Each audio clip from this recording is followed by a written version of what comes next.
I'm Charlene Jurgensen. Today on Quilting from the Heartland, we are going to have a lot of fun playing with the bow tie quilt block, using templates and a lot of fast cutting and sewing techniques. We will be working with the templates that are looking like this, that have the 1/4 inch seam allowance in them.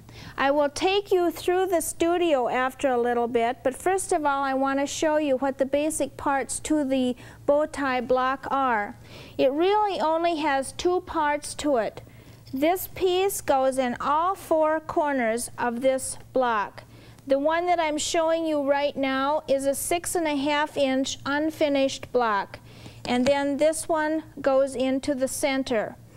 It also is in the 3 inch and in the 8 inch, and I'm going to take you all the way through the studio on a little tour showing you variations of quilts with all of these different sizes.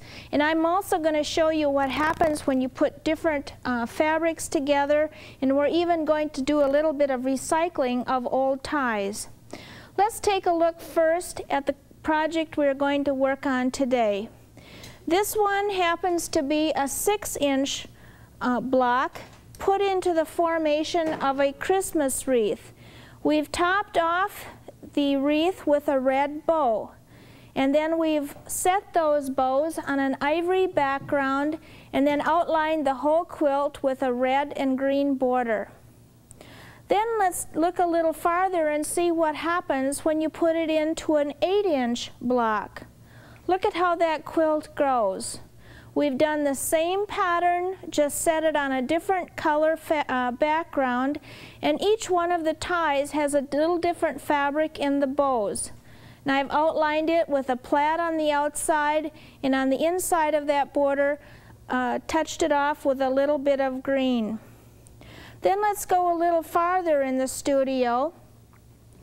Here we've done something totally different, and I have recycled men's ties, the polyester and silk ties. What I did was I opened up the back of the ties, threw them into the washing machine, and the ones that didn't survive the laundry did not get to go into this quilt. But what a wonderful way to remember a loved one, or to use as a Father's Day gift. I set all of those blocks on a horizontal pattern, and then on the corners set off the whole border with a diagonal bow tie, and then embellished the outside with some real elaborate quilting. That one is in a 6 inch block. Then down below it we've done some different things with the 8 inch block. There we have put every other block in a gold, outlining the basic bow tie block. I want you to look in real close what happens when you don't use a real deep tone for the bow tie itself. It gets lost in the quilt. So when you pick the fabrics for your bow tie quilt, make sure that your efforts are worthwhile and choose the fabrics that seem to stand out and make the bow tie quilt look real nice. Now come on back to the work area, and I'll show you some other quilts with some different sizes. Here I have the same wreath that we are going to be working on today, but it's done in a miniature size, a 3 inch block. Each one of these sections is one 3 inch block, and then we put them into the formation of a Christmas wreath. And then we've done some embellishing or quilting design, actually come in here with some little bow ties. And like the bigger one, we've outlined it in a couple of plaids, making it very festive for the holidays. Then we've done a matching pillow in an 8 inch block and come around the outside of that one with a ruffle. So you see we have a lot of different things that we can do with this one design. Also, I've done some playing with the miniature one, which looks real cute in a teddy bear lap or something like that, probably a doll bed, and just set the blocks going horizontally across from each other. And here I have been very careful to use some real deep tones, making those bow ties stand out very nice. Then I had some fun playing with some plaids and stripes, and I just think it's just neat. Look at what happens when you separate your dark and your light tones of plaids and stripes. I wasn't careful at all. I didn't pay any attention to the grain of the fabric. I let the stripes and the plaids just happen the way they wanted to.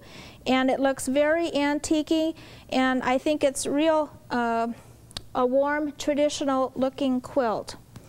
But today we're going to work on something for the holidays, and we're going to put that block into a Christmas wreath motif like the first one that I showed you on the wall, working with the 6.5-inch unfinished block.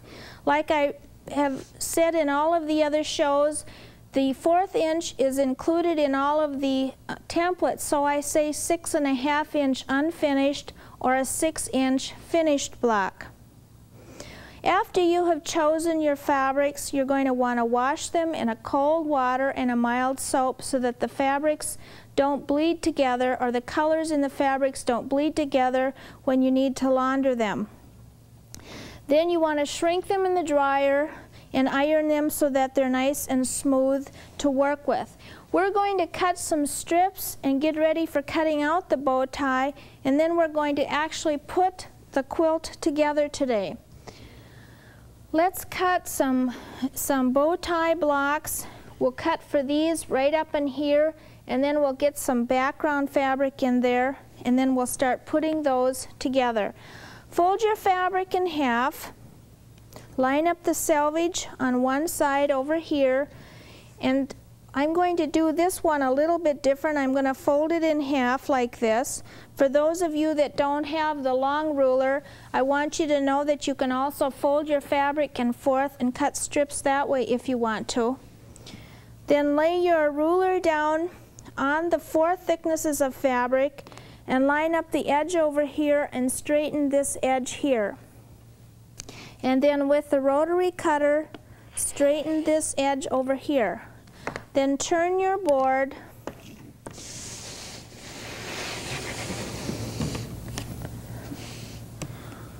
and take the template and lay it down on top of your ruler. And it's going to call for a 3.5-inch strip of fabric.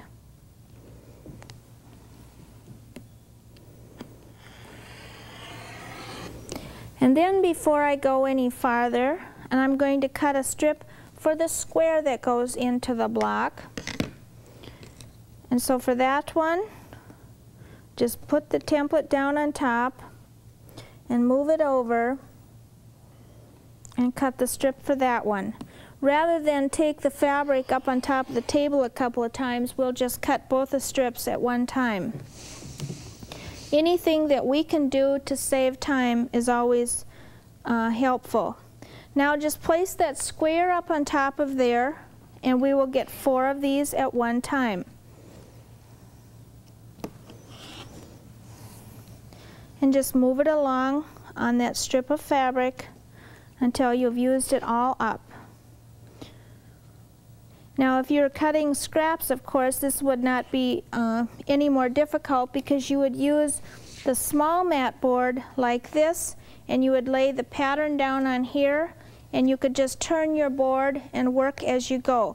Like I did on the one on the loom, I used all scraps for that one, and I like to work on a smaller surface when I'm doing it that way. So we'll put our squares aside, and then we'll cut the other part of the block out.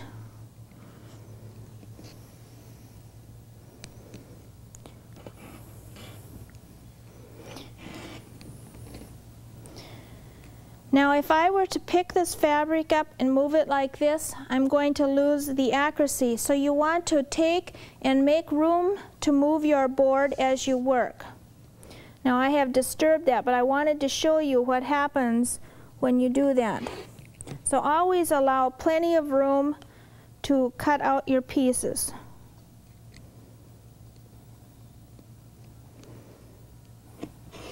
Now, of course, depending on how many wreaths you're going to make, you would just cut the number of bows for the top of the wreaths. In this case, I have 6 bows in the design. or 6 wreaths, so I really only need 6 bows. But that's really the only 2 parts to the basic block, and then we need some background fabric for the other one. So we'll cut just 1 strip of that. We don't need the center part, just the outside part of it. Again, the fabric is folded in half. I already have it straightened. We have to go back always, though, when you pick up the fabric after it's been disturbed, you always want to straighten out that edge. And then again, turn the board and cut, I think it's a 3.5 inch strip, but never trust yourself. Always go back and check. And it is a 3.5 inch strip.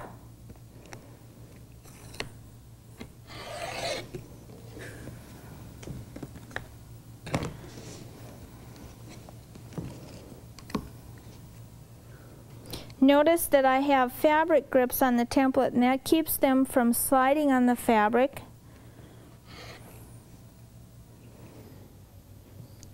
Now you're not going to want to cut backhanded like that probably, but turn the board as you work.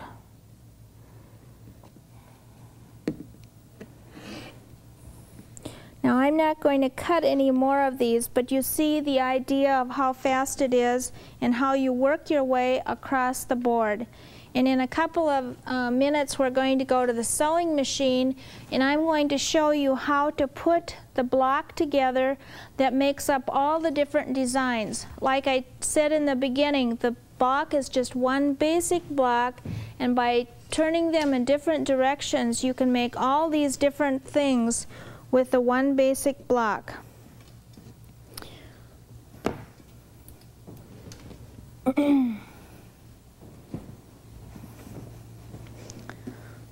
We are going to first make the center part of the bow. We are going to sew with a scant 1/4 inch.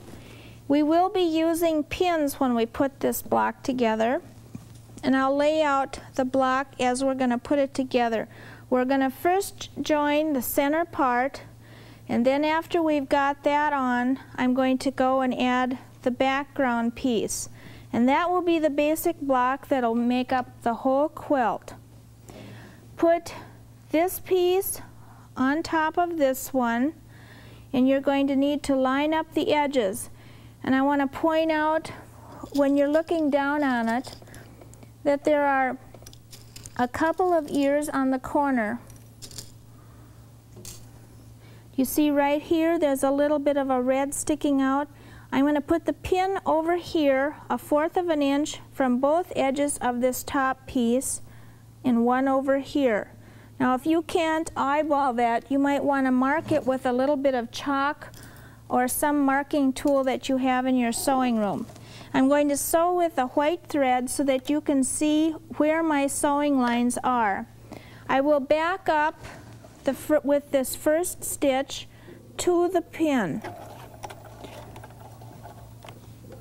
and then I will go forward to the one on the opposite end.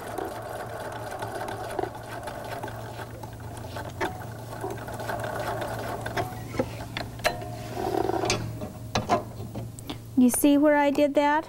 I back up to that pin, come up to here, and back up again. And then we will put the one on the other end.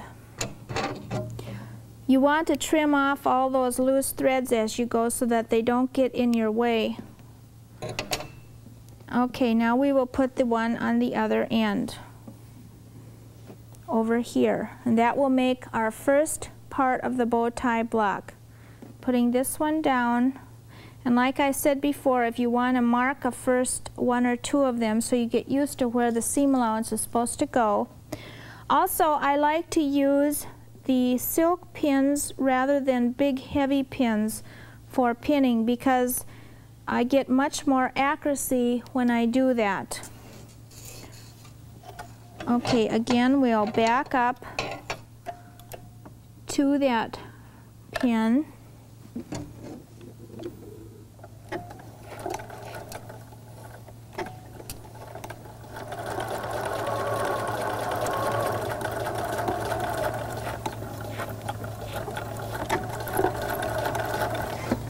See how easy that is? I like doing it this way because I don't like to have that seam in the middle of the bow tie block. I like to have one complete tie without a seam through the middle. Okay, now we're going to put the two sides on over here on the opposite side, or what we call the background block. So lay it on the bottom side like this, and I'm going to turn it over and I'll lay it down and line up right in there. Now those two seam lines, the one here and the one over here, will be my guide to stop sewing. So I will back up to here, sew over to here, and then back up again. And then I look up here to make sure I've got it all lined up right. I'm not going to put any pins in this time.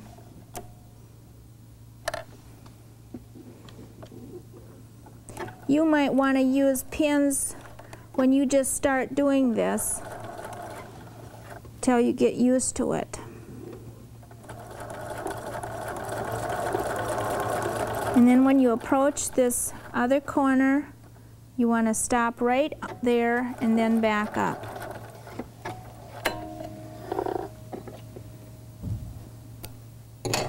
And then when you turn it over, you have the first background piece added on. Now we're going to want to sew this seam over here and the one over here. So you will turn it to the side like this, matching up that corner seam. Now if I were to turn it on this side, it would be easier for you to see that this is the corner that you would back into. But I'm going to work it from this side because it's easier for me to handle it that way. Now I'm going to start from the very outside of the block. I'm not going to leave 1/4 of an inch open on the outside. So starting from there, go to the center, and I'm going to stop right here, and I'm going to adjust the fabric so that I don't get it into the seam. Do you see what I just did? I pulled the center of the tie out of the way. So move into the center, and right on that intersection, back up.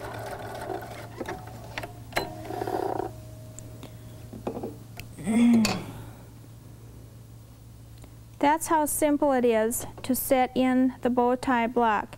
Now I won't do the other side because it's exactly the same, and I have some blocks in the next step.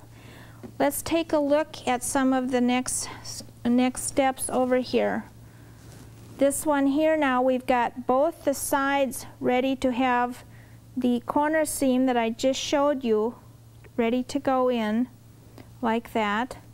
And on this one, it's finished all the way around, and I'm going to turn it over to the back side so that you get a real close look at how it's ironed and how the corners lay. When you look at the block from this side, you see how the center block is ironed out on all 4 sides, and the 4 seams out here on the outside edge are ironed in a circular motion out here. That's very important that you iron this seam in that motion. After you have done that on all of the blocks that it takes to make the wreath, you are ready then to put it into sections into the wreath. And here you can see it start to go together. But before I do this seam through here, I'm going to turn this section over and show you why I had you iron the wreath in that way. Look at this intersection right in here. Remember I said to iron all of these in a circular motion? When you come over here then and put this seam in, those 2 seams go in alternate directions, making this particular seam a very flat and no bulk in the corners. And that is true for all of the seams. Now we're going to put this seam in here, and if I turn both of those over, you'll see that that's going to happen again. These are going to alternate each other, so will these, and so will these. So all you have to do is remember to alternate or to always iron in a circular motion. Now I'm not going to use any pins at all in putting this main wreath together because those seams will lock together without any problem at all. I just hold my finger on them and keep them in place just by pressing on that seam. Now I'm not going to back stitch to the edge of this quilt because it's not necessary to leave a 1/4 of an inch open out there. But sewing with a scant 1/4 inch, I will sew this seam across the center of the wreath block. When you approach those seams that are going to lock together, you might want to hold that seam down with the scissor or the point of a sharp pin or something just to keep it in place. And then check ahead and make sure that these seams are in place and work your way across that one. And check underneath and make sure that it's laying right.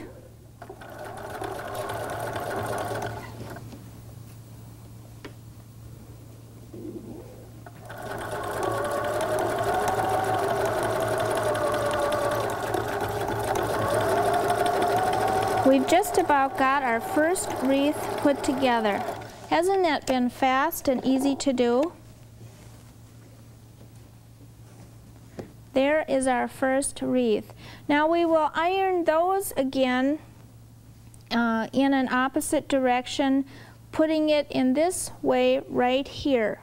So that one will go this way, and so that makes this center one going in a rotating way. Let's go back now and put the wreaths into the final quilt.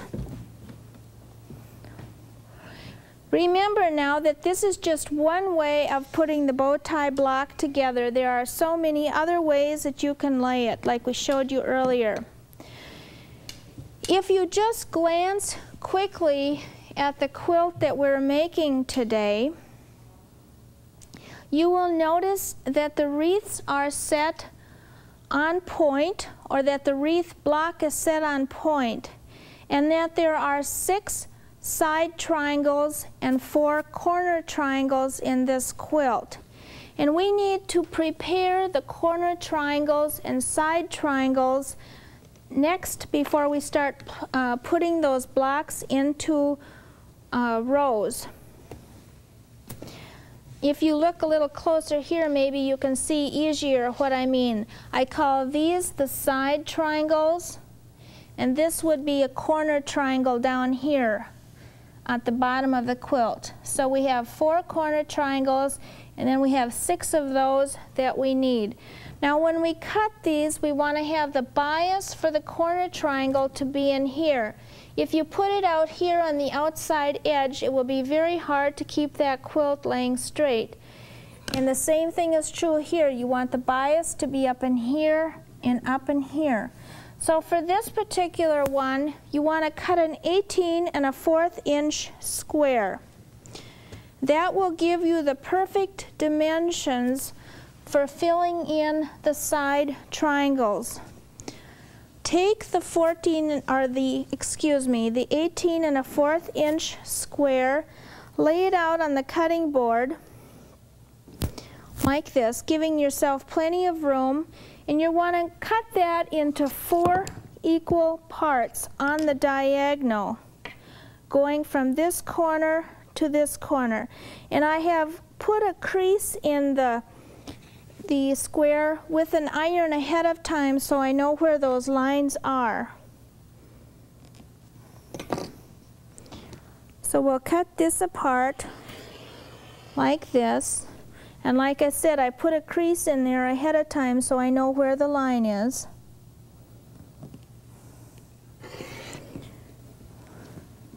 And then we're going to want to put another cut in here. And like I said, I have a crease from the iron that I'm following. And then I would do that with the other half as well. I would cut through here. Let me put that in place so that you can see how that fits in there. See, that's where that piece fits, right there. That was cut from an 18 1/4 inch square. Then for the corner squares out here, or the corner half squares, I cut a 9 1/2 inch square and just cut that on the diagonal. Take the 9 1/2 inch square and cut it on the diagonal like this and set it into here. Then you put it into rows. You sew the quilt into a row.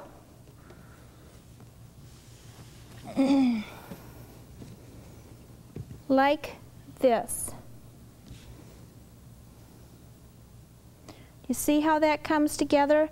Here's our half square, here's our, no, excuse me, there's our half square and there's our quarter square, and then we have another one up in here that's finishing off the quilt.